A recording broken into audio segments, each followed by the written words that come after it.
So in this video we're going to be talking about Attack of the Clones. How powerful is Attack of the Clones? Now if you haven't seen my Phantom Menace, how powerful is the Phantom Menace video yet, I'd go and watch that because everything from Attack of the Clones largely scales from the Phantom Menace. So it's important to understand how powerful the Phantom Menace era is before we go in and look at Attack of the Clones era. So if you haven't watched that yet, go and watch that and then come back to this video.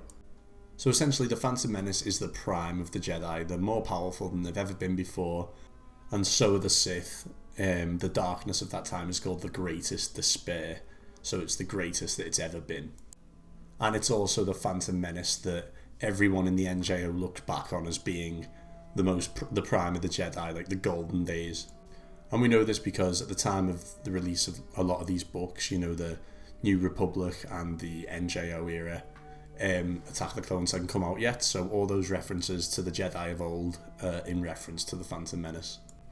But then Attack of the Clones is even better than that, because with the addition of Attack of the Clones into the lore when that film came out, of course you get growth from the Phantom Menace.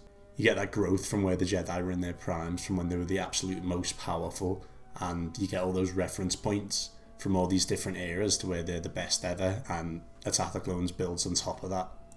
So the Jedi are so powerful in the Phantom Menace, they've grown too powerful, the light side's gotten too strong, so this dark side has come to take over this light side. The light side is so strong that a Padawan in Obi-Wan Kenobi is representative of the prime of the Jedi. He represents a level that's stronger than any Jedi's ever been before. Because before the Phantom Menace came out, all we had was references to the Clone Wars times as the Jedi were the most powerful force in the galaxy for 1,000 generations and stuff, and then the Phantom Menace comes out, and that's when Lucas shows us this prime of the Jedi, when the Jedi were the most powerful force in the galaxy. He shows us this mysterious ancient order when they were at their peak, and all those expanded universe novels mention this. They draw back on the Jedi Knights of old when they were the most respected, the most powerful force in the galaxy, and that's the point that Luke wants to build his order back up to. So the prime of the Jedi, the Phantom Menace, represents that from a future point of view as well, represents that ideal golden age of Jedi. So in the Phantom Menace, George conveys the prime of the Jedi by making everyone a lot faster and more aggressive in the dueling. The dueling is there and faster and more aggressive to represent that these guys are more powerful. That's how they convey that. I was looking for a kind of sword fighting that was reminiscent of what was in the movies that we'd already done, but a more energized version of it. Because we'd actually never seen real Jedis at work. We'd only seen, old men and crippled half droid, half men, and young boys that had learned from these people. So to see a Jedi fighting in the prime of the Jedi, I wanted it to be a much more energetic and faster version of what we've been doing. This is the heyday, the golden age of Jedi. We see Jedi in large battle scenes, battling as a large group. And before, we've never seen that before. There's always been a couple of Jedi fighting each other. And in the Revenge of the Sith DVD commentary, we get told that in order to surpass the sword fighting in Attack of the Clones, they needed to add that third dimension.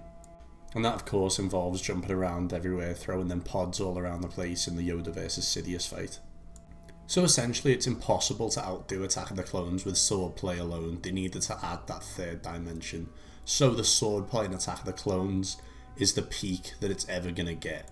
And this is communicated to us through the Dooku and Yoda fight.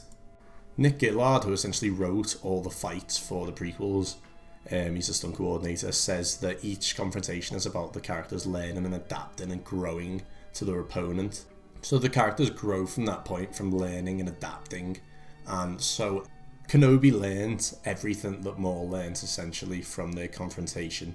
Everything that Maul unleashes there as the greatest despair, Kenobi adapts to and learns to grow from that position. And then obviously that gets taught to the Jedi, going from Phantom Menace to Attack of the Clones. So there's growth there, adaptation to fighting a Sith Lord now, whereas in the Phantom Menace no one had fought a Sith in 1,000 years.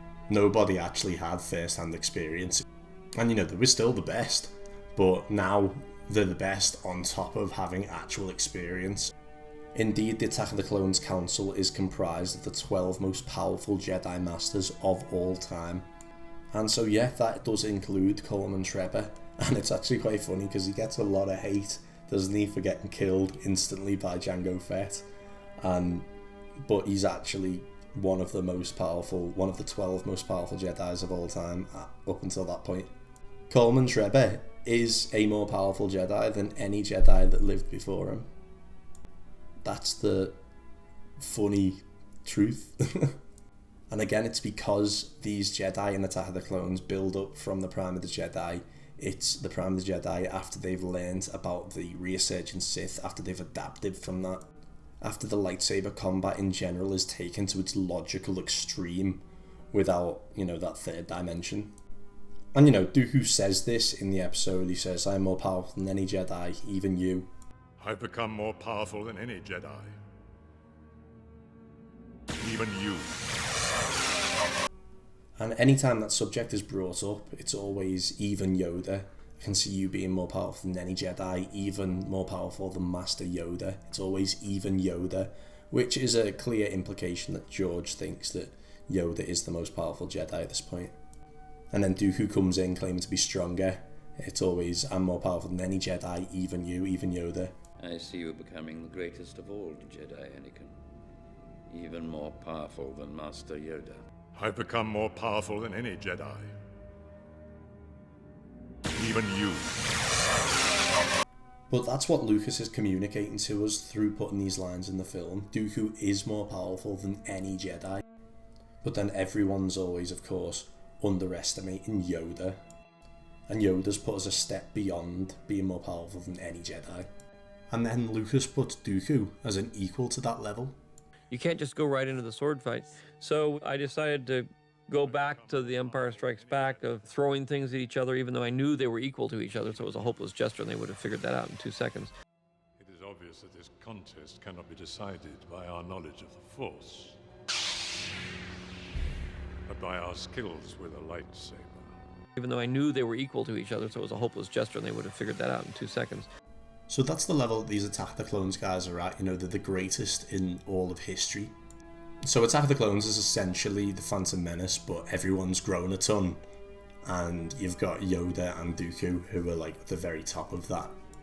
And Nick also talks about the Jedi on Geonosis and how each one of them doesn't fight exactly alike. They all have their own individual, unique fighting styles.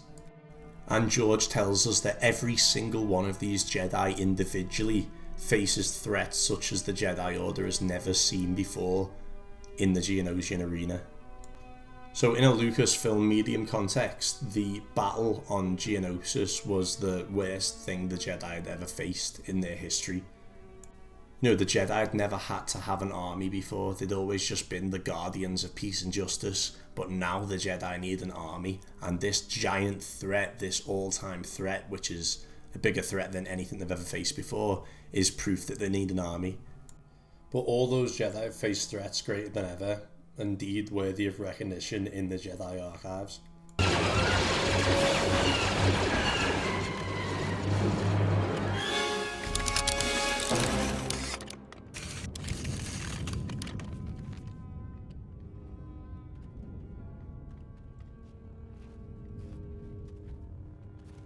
Master Windu, you have fought gallantly. Worthy of recognition in the archives of the Jedi Order. And again, always think of the context behind all these little lines. What is Lucas trying to convey through these little lines? And there's always context behind all of them. So this is interwoven within the films. This is the reason why the Jedi is so in need of an army, is because this is the biggest threat ever. And the way it's worded implies that, yeah, it's each individual Jedi that faces the threat. It's not the overall threat that they all face. It's each individual Jedi faces a threat worse than any Jedi has ever faced before in this arena. And that's because they're so drastically outnumbered. Numbers defeat the Jedi. So after all, the film medium, this medium is a very grounded medium, and people are kept within normal human physical limitations. They're not superheroes, according to Lucas. So, as they would in real life, you can't defend from like 10 angles at once. the numbers are going to just beat the Jedi in the end, and that's what happens in the Geonosis arena. But every single Jedi in that arena faces challenges that no other Jedi has faced before, and some of them die.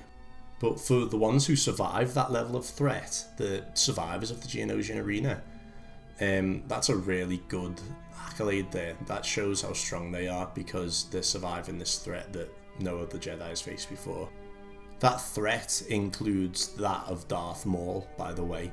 So each one of them Jedi that survived the Geonosian arena is more powerful than Darth Maul, is a better fighter than Darth Maul. And of course that is sort of a given that after the Phantom Menace, every Jedi will have essentially learned what Kenobi learned from his engagement with Maul. So the Phantom Menace is an era where even your average knights are the most powerful Jedis of all time.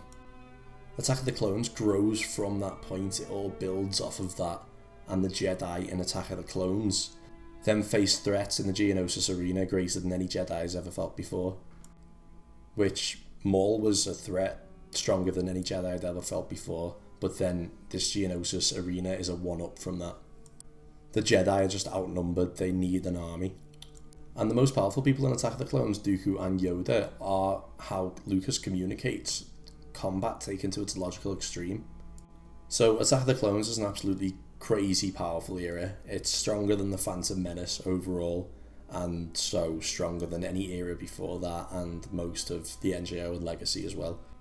And when I say how powerful is Attack of the Clones, how powerful is this era, I'm talking about the Force users of this era. I'm talking about the light side, the strength of the light side and the strength of the dark side in that era.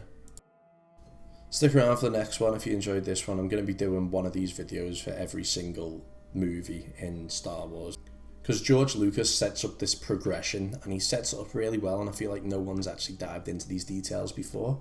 So that's what we're going to be doing here, so stick around if you enjoyed, and I'll see you in the next video.